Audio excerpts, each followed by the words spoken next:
Now, what I'm about to tell you, I learned after I came to this place.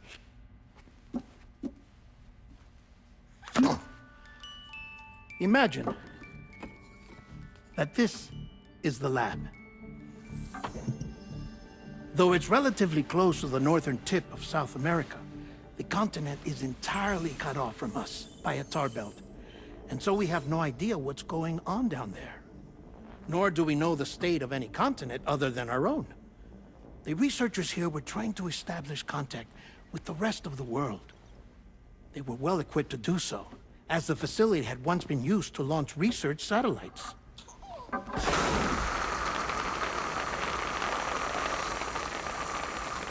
So they tried launching a variety of probes and drones in the hope of obtaining observational data,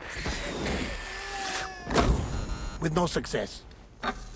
The Earth, you see, is shrouded in a thick layer of chiralium that renders electronics inoperable at altitude. So they tried sending ships across the ocean. Oh, yes. Oh, but that failed too.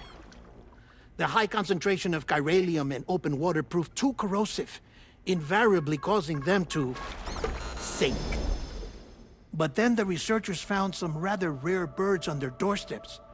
Birds not native to the region.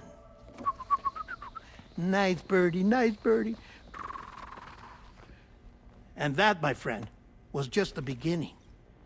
Not far from the lab, they discovered a strange anomaly. Well, the surrounding area was heavily contaminated with chiralium. Yes. This is beautiful.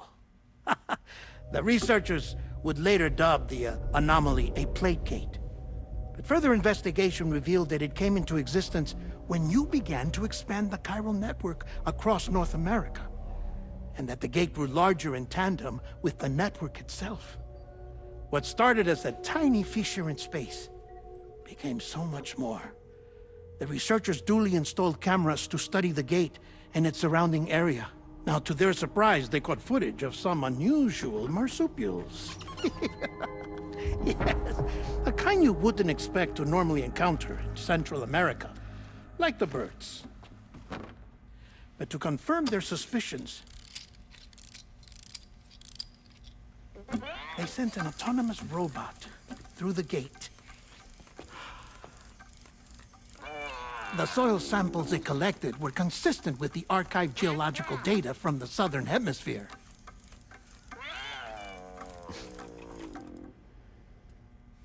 Not long after, several men and women came through the gate. They spoke English, and they confirmed that they had indeed come from faraway Australia.